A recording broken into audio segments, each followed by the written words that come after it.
AMS Nautique vous est présenté par Attache Remorque Québec, Beneva, en collaboration avec Nautisme Québec, Cabanon Marine, Adrénaline Sport.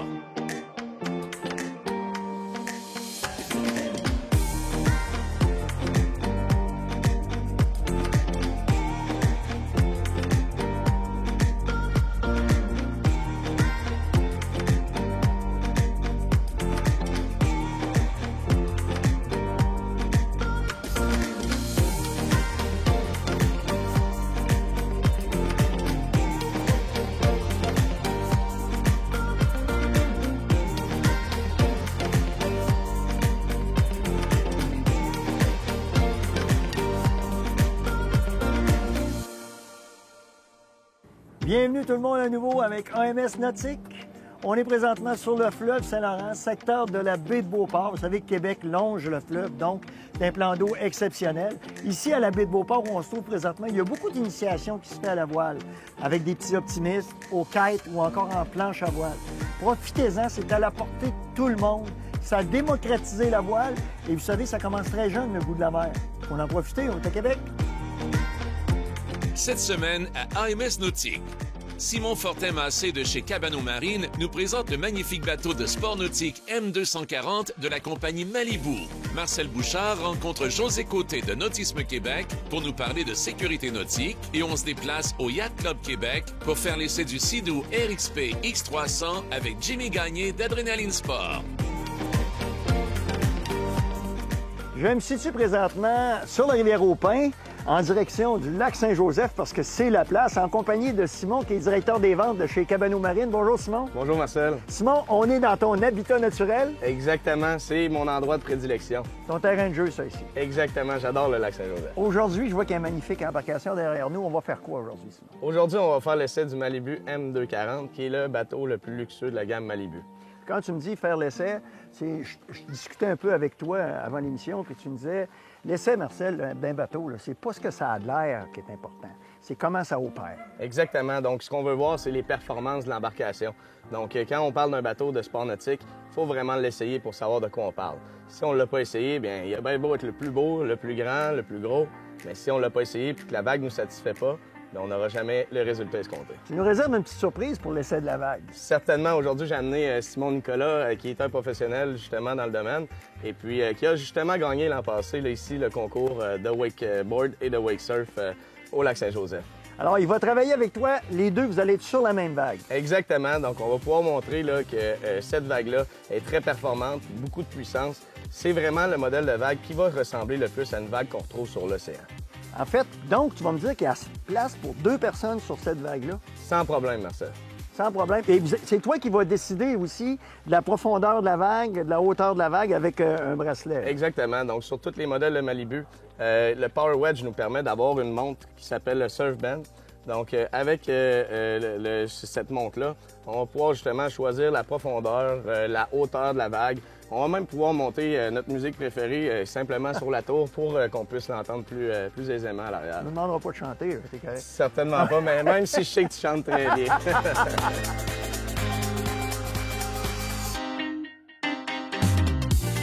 Simon, Malibu a plusieurs gammes de bateaux. Certainement. Donc, chez Malibu, on a plusieurs gammes, dont la gamme LSV, qui est la gamme de bateaux qui est la plus vendue au monde.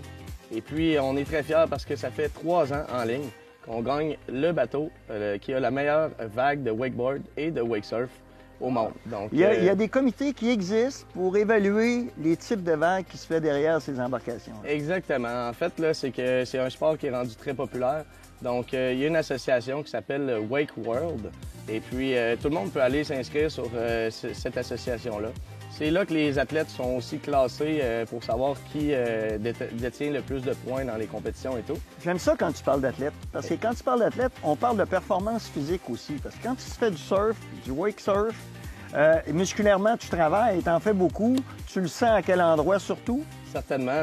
On parle des mollets, les muscles stabilisateurs dans les pieds, les quadriceps. Vraiment, c'est un sport qui est assez exigeant, même si ça en a l'air quand même assez banal quand on le regarde comme ça, là. Je peux comprendre. Pour l'avoir essayé, je peux te dire que c'est exigeant. Surtout quand t'es néophyte, là, c'est encore pire, je pense. Une embarcation comme celui-là sur lequel on est présentement, c'est quel modèle de Malibu, ça? Donc ça, c'est le Malibu M240. Donc c'est un Malibu qui a 24 pieds de long de coque. Et puis avec ce bateau-là, justement, on peut vraiment là, avoir une vague énorme. C'est un bateau là, qui va peser 7500 livres et puis qu'on va pouvoir ajouter jusqu'à 4700 livres de ballast à l'intérieur. Oh. Une des spécificités qui est vraiment bien de ce bateau-là, c'est que ce sont toutes des ballasts avec des tanks rigides. Ce qui fait en sorte que dans le bateau, on a beaucoup d'espace, comme dans les coffres, pour pouvoir justement ajouter des vestes de survie, des lunchs, peu importe. Là, c'est vraiment Donc, l'espace occupé par les ballasts, c'est toujours la même. Exact. En fait, elle est mise vraiment en profondeur dans le fond du bateau pour justement qu'on puisse le caler le plus possible pour pouvoir avoir le plus de performance à l'arrière du bateau. On peut embarquer combien de personnes dans une embarcation comme celle-là? C'est une embarcation qui va détenir jusqu'à 17 personnes. 17, donc, vraiment, c'est un grand bateau, là. 17, c'est du monde. Je remarque que le poste de pilotage est bien conçu aussi. On voit ce qui se passe en arrière facilement. Et surtout qu'avec la montre dont tu me parlais tout à l'heure, tu peux décider quand est-ce que l'embarcation arrête ou quand est-ce que l'embarcation ralentit ou accélère. Exact. On peut contrôler la vitesse du bateau. On peut contrôler la hauteur, la profondeur. Puis c'est vraiment agréable pour une personne, justement, qui connaît un peu moins ça. Donc, n'importe qui pourrait être au volant de cette embarcation-là et puis faire plaisir aux gens qui veulent pratiquer le sport nautique à l'arrière. On va en faire la preuve tantôt. N'importe qui, ça va être moi. Certainement.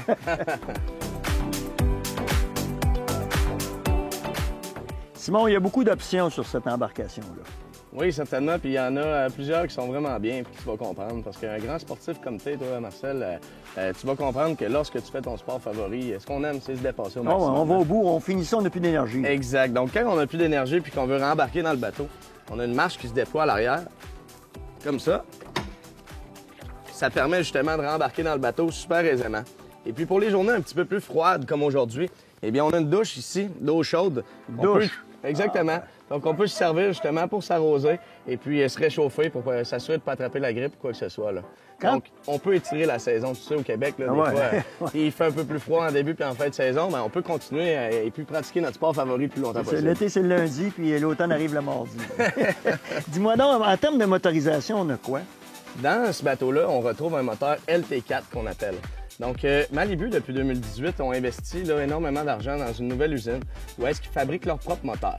Ce qui fait en sorte que si jamais il y avait une pièce défectueuse pour pas qu'on puisse rater notre saison, eh bien, Malibu sont capables de nous fournir très rapidement, étant donné qu'ils ont ça en stock chez eux parce que c'est eux qui les fabriquent. Ils ne dépendent pas des Chinois, eux autres. Tu as besoin de quelque chose, tu appelles là, puis ça t'arrive tout de suite. Exactement. Avec la garantie 5 ans, tout bord, tout côté chez Malibu, bien, c'est vraiment agréable d'avoir ce genre de service-là. On parle de combien de force? Ce moteur-là a 607 HP.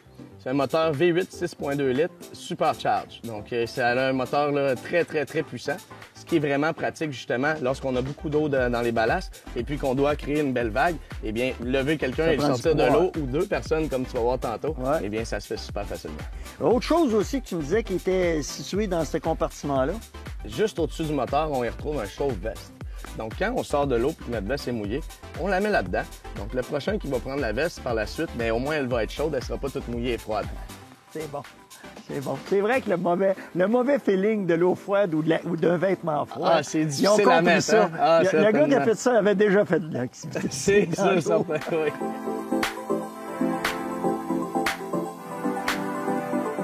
Simon, on arrive du large. C'est un bien grand mot, du lac. Et j'ai eu l'occasion de conduire naturellement et de vous voir travailler. Je veux dire, c'est incroyable les performances de cette embarcation-là. Oui, hein, la vague est vraiment grosse. On a beaucoup de push qu'on appelle, donc elle nous retient beaucoup dans la vague. Ça fait en sorte qu'on peut faire des exploits comme tu nous as vu faire tout à l'heure. J'ai vu faire. On sait que 3 filles peuvent le faire sur une vague. Exact. Des petites personnes. Oui. Mais là, on en avait 2 gros. Deux gros. Quand même, vous avez fait à 2 sur la même vague, en surf simultané, vraiment de toute beauté. Puis Simon, qui a travaillé avec son espèce de planche, là. Le foil, oui. Le foil, pour dire, Simon, très cardio, comme il me disait. Il dit, Marcel, il faut garder le même rythme. Ça travaille fort ses jambes. Oui. Donc, une bonne activité, excellente pour la condition physique. Bien, c'est un sport qui est très demandant. Hein? Fait Tout que, à fait. Des fois, ça peut paraître assez banal, étant donné qu'on sait s'aller dans la vague. Mais sincèrement, là, ça demande assez de cardio, comme tu dis, puis une bonne endurance. Puis c'est vraiment plaisant parce qu'on peut se dépasser dans ce sport-là. Puis il n'y a jamais de limite. Hein. L'adrénaline est présente en même temps, les endorphines aussi à la fin. Puis l'embarcation, le moteur d'embarcation. Moi, c'est moi qui vous conduisais, là. Quand vous me disiez, OK, on y va, on tirait, je le sentais pas du tout. C'est assez incroyable là, ce que ça offre comme performance. Un 610 HP comme ça, c'est vraiment un bon moteur pour ce type d'embarcation-là. Tu m'as montré à sortir de la vague, j'ai aimé ça. Je sors de la vague, mettons que ma vague est à gauche, je sors à droite, coupe les gages, je sors à droite, je fais juste tourner, la vague passe en dessous, ça arrose même pas à l'intérieur, ça fonctionne. Exactement, c'est pour ça que c'est important de faire affaire avec des professionnels comme Cabano Marine. Tout à fait. On connaît ça, on est des passionnés, puis on est là pour vous aider dans vos décisions pour avoir le meilleur bijou nautique. Bel exemple de l'évolution des différentes activités sportives qui existent, nautique, soit dit en passant, le foil, ce type d'embarcation-là, avec des flots qui se payent la traite au bout. Lâchez pas, on vous attend pour la prochaine. Merci, Simon. Merci à toi. Cette chronique vous a été présentée par Cabano Marine, moteur de vos passions. Après la pause, on discute sécurité nautique avec José Côté de Nautisme Québec.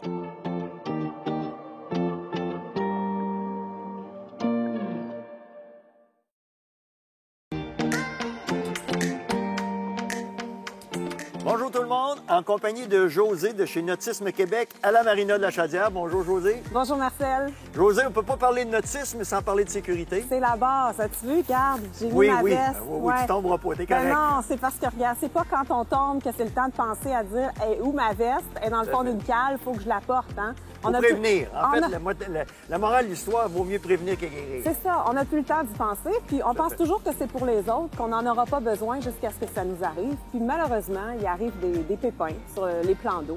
Puis il faut vraiment être bien préparé. Puis c'est la base. Donc moi, je suis contente qu'on ait l'occasion d'en parler aujourd'hui. D'ailleurs, au Québec, on a la Semaine québécoise de la sécurité nautique. Oui. Donc tous les intervenants du milieu nautique se mobilisent cette semaine-là. C'est du 14 juin au 20. Et puis, on parle des différentes étapes là, à faire. Quand on parle des intervenants de sécurité nautique, parlez-vous exclusivement de ceux qui ont des embarcations qui sont sur l'eau, mais les surveillants de plage, les surveillants de lac, est-ce que c'est inclus à l'intérieur? Inclus aussi. La Société de sauvetage, d'ailleurs, fait un magnifique travail de ce côté-là. Et on a des collaborations avec eux. D'ailleurs, on a une belle capsule vidéo qui va être publiée aussi à ce sujet-là. Un vieux sauveteur. Ah, c'est pour ça. Hein? En fait, ce qui est important d'abord, c'est d'avoir une carte de compétences. Okay? Donc, il faut suivre un cours, un cours qui est reconnu. Il est important de dire que le gouvernement subventionne, à partir de cette année, les formations en sécurité nautique pour aller chercher des moniteurs, des sauveteurs, des instructeurs en natation. Oui, pour la natation, effectivement. Pour avoir des gens, parce qu'il n'y avait plus de gens. Ça non, coûte cher c'est ça, c'est ça. Ça, c'est très bien. C'est une belle initiative. Pour l'avoir fait, je dois te dire que ça coûtait des sous sont là-dedans. Puis après ça, ils travaillent. Et là, on va penser à mieux les rémunérer. Ça va aider tout le monde. Ah, ça, c'est sûr, c'est sûr. Mais au niveau du nautisme, dans le fond, on a besoin d'avoir cette carte de compétences-là qu'on peut passer. Puis après, c'est de la pratique. Il ne faut pas penser qu'on peut s'aventurer sur un plan d'eau qu'on ne connaît pas, qu'on n'y a jamais été, puis sur une embarcation dont on n'aurait même pas vérifié si ça fonctionne bien. Il faut faire une bonne vérification de l'embarcation. Premièrement, est-ce que j'ai de l'essence? Est-ce que tous mes équipements sont fonctionnels? C'est ça. Puis on a la chance chez Nautique Québec d'avoir le guide de sécurité nautique de Transport Canada. On publie le Nautique Guide. Fait que là, pour les plaisanciers, là, expérimentés ou pas, qui commencent, ceux qui commencent, ceux que ça fait plus longtemps, on a à la fin ce guide-là. C'est une vraie belle petite Bible à lire sur les étapes. Quoi vérifier, quoi faire, quoi apporter. Donc, si tu lis ça, là, c'est sur le bord de ta table de chevet. Tout est là. C'est ça. Nautique Guide, on se le procure dans les marinas, les concessionnaires. Tout est là. Préparer son plan de navigation, le donner à une personne de confiance. Suivre un cours sur la communication maritime d'un VHF. C'est ça. Ça prend un permis, d'ailleurs, pour utiliser un VHF. Oui, exact. Il faut suivre une formation, c'est obligatoire. C'est pas quand tu as besoin de communiquer avec quelqu'un sur le plan d'eau qu'il faut que tu dises comment je fais. On ne dit pas n'importe quoi dans un VHF. Exact. Donc, il y a toutes sortes de règles très importantes. Puis, au-delà de ça, ce que j'aimerais dire, c'est que si on veut en profiter, Marcel, il faut avoir du fun sur l'eau, là. Mais quand tout est prêt, quand on sait quoi faire, là, on peut relaxer, en profiter, avoir du fun, puis on n'est pas inquiet pour nos invités. Puis on respecte l'environnement aussi, tu sais. On pense aux autres. Tout à fait. Ce qui est important dans tout ça aussi, puis je pense que c'est à plein là-dedans que tu nous amènes, c'est que quand on est sur un plan d'eau, on n'est pas chez nous. Hein? Nous, on est des terriens. Là. Si on va sur l'eau, on a des comportements à adopter. La navigation, c'est la même chose en aviation. tu es dans les airs, si tu as un problème, tu n'arrêtes pas pour débarquer. La même chose en bateau, tu n'arrêtes pas pour débarquer. Et tu ne mets pas les autres en danger. Et tu es responsable des gens qui t'embarquent. C'est ça. Tu es responsable de ta vague aussi, parce qu'il passe des kayakistes, qu'il passe des gens en planche à pagaie, il passe des nageurs parfois. Donc, de se préoccuper de cet environnement-là, de se préoccuper des riverains qui sont sur le bord, qu'ils n'aimeraient peut-être pas ça entendre ma musique trop forte, parce que sur l'eau, le son voyage beaucoup. Fait que nous, on en profite, on a du fun avec des amis, mais il faut penser aux autres personnes. On est devant un beau plan d'eau, le fleuve Saint-Laurent. Fleuve Saint-Laurent, vous savez que c'est une des voies les plus difficiles à naviguer au monde. Voie maritime, que je dois dire, parce qu'il y a du trafic commercial. Alors, il y a un comportement adopté avec les embarcations commerciales quand toi, les priorités, des choses qu'il faut connaître, les distances. Alors, Nautisme Québec fait cette promotion-là. Oui, exactement. Puis moi, j'encourage tout le monde là, à aller rafraîchir ses connaissances, parce qu'on a suivi notre carte, on se dit, ah, je l'ai suivi il y a 5 ans. Oui, mais est-ce qu'on se rappelle de tous les petits détails? Donc, une lecture additionnelle, ça fait pas tort. Il y a tous les aspects environnementaux qu'on doit prendre en considération aussi. Là, la profondeur de notre lac où on fait du wake, est-ce qu'il peut supporter les grosses vagues de notre bateau de wake? Se préoccuper de ces choses-là aussi. Là, le bon bateau dans le bon plan d'eau, puis dire... Essayer de minimiser notre empreinte écologique le plus possible. Pour mieux en profiter, puis qu'on puisse avoir du fun sur les plans d'eau. Merci, Josée. Ça fait plaisir, Marcel. Alors, vous avez vu, on n'oublie pas ça. Guide nautique, les gens de Nautisme Québec. Et on a des foules de choses à apprendre là-dedans. Merci infiniment. Ça fait plaisir. Bonne saison nautique. Cette chronique vous a été présentée par Nautisme Québec, la référence nautique au Québec. Après la pause, le Sea-Doo RXP X300 2023 avec Jimmy Gagné.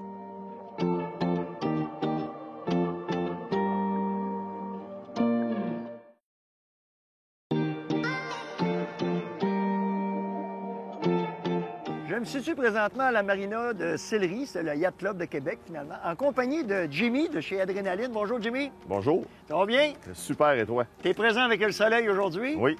Puis je regarde que tu mets la main sur une moto marine, mais assez particulière. Très particulière, une belle édition spéciale. Puis je trouvais ça important de vous en parler aujourd'hui. On parle de la toute nouvelle ARX-PX 300 Apex. La différence avec l'année dernière, on parle d'un design complètement différent. En fait, c'est vraiment aérodynamique, là. En fibre de carbone, tout le capot en fibre de carbone, les miroirs en fibre de carbone. On parle d'une assistance à la direction qui est hydraulique et ajustable. On va tout voir ça tantôt sur l'eau, donc qui amène une précision de conduite inégalée. On parle de la motomarine la plus puissante jamais produite par un manufacturier. Combien de force de moteur? 300 HP. 300 HP. Mais avec la coque T3R. Dis-moi, c'est une motomarine considérée sport?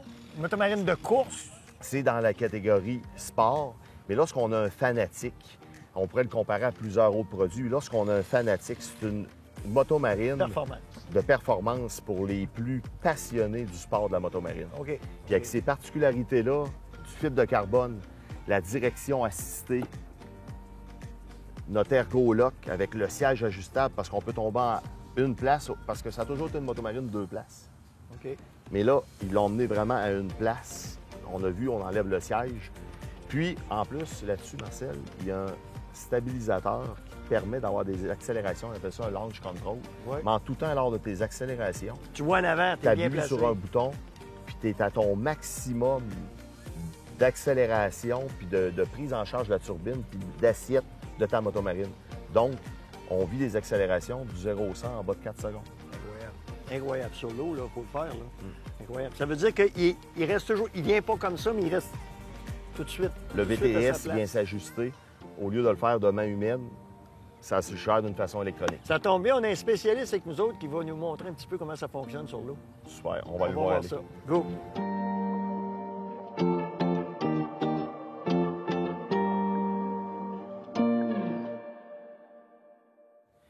Jimmy, on l'a vu à l'eau, on a vu Jérôme manœuvrer avec ça. Ça m'a impressionné de voir, mis à part tous les qualificatifs, là, de les qualités que ça peut avoir comme machine, la distance de freinage d'une vitesse incroyable.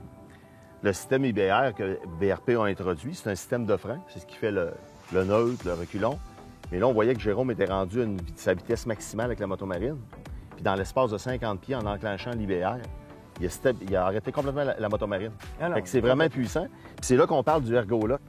Oui, c'est pour ça que là, ça devient important, l'ergonomie du banc. Là. Très important, parce que tu vas comprendre assez vite que tu vas être éjecté de la machine. J'ai hâte d'y parler Si tout à l'heure. tu mets pas les deux pieds dans le fond, puis tu viens pas mouler ton siège, fait qu'il y a un système de frein, fait que c'est hyper sécuritaire. On est capable d'offrir de la performance, mais on amène la sécurité avec ça aussi. OK.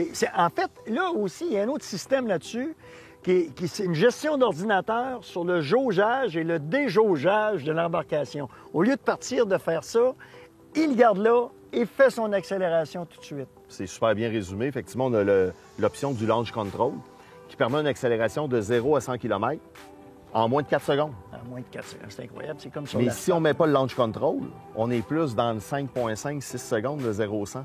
Donc, ça vient vraiment gérer ton assise de motomarine. Puis on l'a vu tantôt, l'accélération est réellement impressionnante. Jimmy, on peut voir, là, moi je te parle de fibre de carbone parce que je suis pas vraiment un connaisseur. Je sais pas si c'est juste un imprimé ou si c'est vraiment une fibre de carbone. C'est vraiment une fibre de carbone, puis c'est ce qui vient donner la signature de la nouvelle Apex. OK. Donc, on a un look complètement différent. C'est vraiment un beau look. Mais tout est une question de livres. Quand tu tournes à une vitesse très serrée, ben 1, 2, 3 livres en hauteur sur une embarcation, ça vient faire toute la différence. Oui. Fait qu'on a vu qu'on était assis bas, on a un link 1+1, donc tout est là dans le but de penser d'emmener une masse le plus bas possible pour être capable de faire les manœuvres qu'on voyait tantôt sur l'eau. Tout à l'heure, j'ai hâte d'avoir parlé à Jérôme parce que tu me disais qu'il y avait un power steering là-dessus. Donc, une conduite assistée. J'ai hâte de voir, Jérôme, comment il se sentait à la conduite. Parce que quand tu vas à haute vitesse, habituellement, le motomarine, ça décroche. On la sent décrocher. En mettant une conduite peut-être plus rigide, j'ai hâte de voir comment ça réagit tantôt. Oui, puis on voit qu'en réalité, elle est manuelle. On voit ici l'enclenchement à l'avant. Par contre, comme tu l'as très bien expliqué, quand on tourne avec une motomarine à haute vitesse, on a envie de décrocher. Mais en réalité, c'est le pilote qui a fait décrocher parce que ton volant est trop lousse. En venant ajouter cette assistance de power steering-là, Cette résistance au cette volant. résistance-là, on est capable de tourner sans que la motomarine décroche. Fait que ça rend le pilote encore meilleur. C'est bon. Donc, c'est vraiment une... Je suis vraiment content de voir ces améliorations-là parce que des fois, on nous parle de détails et on n'est pas capable de les consommer puis de les sentir dans notre adrénaline. Là, c'est instantané, on voit les différences. Quelque chose que j'ai vu faire à Jérôme aussi, on disait clenche pour voir comment ça réagit, même quand il n'y a pas de système automatique dessus. Puis on voit que malgré tout, il y a une sécurité là-dessus. Tu sais, même s'il clenche, ça ne virera pas à l'envers. Oh non, pas du tout. Ça se place puis ça se sort. Mais là, il y a des cut-offs. Là, tu sens le moteur qui coupe parce qu'il veut toujours garder de l'eau dans la turbine. Oui, puis il y a son assise parce qu'il y a comme une prime qui permet de garder le nez plus... Mais ça, c'est typique à l'ensemble de toutes les motomarines. Mais vraiment, l'Apex, on parle du haut en fibre de carbone, un nouveau look. On se retrouve avec un siège, vraiment une place. Plus 2, si on veut. Plus 2 si on veut. Puis, la fameuse assistance de conduite qui vient, à quelque part, te faire profiter de l'ensemble de toutes les performances qu'une Apex peut procurer. C'est... Regarde, là, motomarine, c'est un bien grand mot. Là. Moi, j'appelle plus ça une motomarine, c'est un bateau. C'est une formule de l'eau. C'est incroyable de voir comment ça peut réagir, comment la technologie peut faire avancer ça. On va en parler avec Jérôme, voir c'était quoi son feeling là-dessus. Oui, puis Jérôme, je suis certain qu'il va nous parler de la coque, la T3R. Cette stabilité-là vient avec la forme de la coque qui est relativement récente dans l'industrie. Elle permet justement de fendre l'eau puis de te permettre des manœuvres qu'on n'est pas capable de retrouver sur d'autres motomarines. On va le voir. Super. Je suis en compagnie de Jérôme, qui est notre pilote d'essai de motomarine. Jérôme, comment ça va? Ça va bien, toi? Ah, Jérôme, tu nous as impressionné, là. Ton feeling de la machine. Écoute, Marcel, c'est une machine qui est extrêmement puissante. Un 300 force comme ça, c'est ce qu'il y a de plus puissant. On se le cachera pas. Tu es en mesure de le voir à un moment donné quand on demandait de faire des accélérations. Ouais. Tu as fait des virages à haute vitesse aussi. La conduite assistée, je voulais avoir ton feeling là-dessus. Écoute, la conduite assistée en est pour beaucoup. Comme on parlait tantôt, habituellement, c'est nous qui fait décrocher la motomarine parce qu'on vire tout, on tourne trop au sec. On surveille. Exact. Là, ce qui arrive avec la conduite assistée, c'est que ça l'empêche de faire ça. On est capable de garder justement une bonne tension sur le C'est volant, stable. de garder la machine accrochée à terre, puis d'avoir justement là, le maximum de force G, si on veut, sur l'eau. là. Quand on parlait de l'ergonomie du banc tout à l'heure Ouais. avec Jimmy, tu as eu l'occasion de l'expérimenter. Ouais. Tu as demandé de freiner à haute vitesse. Exact. Et ça, là, ton feeling là-dessus, c'était quoi? Écoute, c'est une machine qui freine, c'est hallucinant. Tu pars de 100 km/h à zéro en dedans de 50-60 pieds. C'est assez impressionnant. Puis toi, tu vis ça comment, sa machine? Le Écoute, devant, est-ce que le devant rentre dans l'eau? Oui, dans le fond, la machine, elle écrase dans l'eau complètement. Fait que c'est vraiment, oui, un aspect de sécurité aussi en même temps. En 3 mots. Écoute, cette machine-là, c'est la machine parfaite. Merci, Jérôme. Merci à toi. Cette chronique vous a été présentée par Adrénaline Sport. Merci infiniment à tout le monde de nous avoir accompagnés tout au long de cette émission. Vous savez, le goût de la mer, on est heureux de le partager avec vous. À la prochaine! Pour revoir nos émissions, rendez-vous sur notre site télémag.tv. AMS Nautique vous a été présenté par Attache Remorque Québec, Beneva, en collaboration avec Nautisme Québec. Nautisme Québec, la référence nautique au Québec.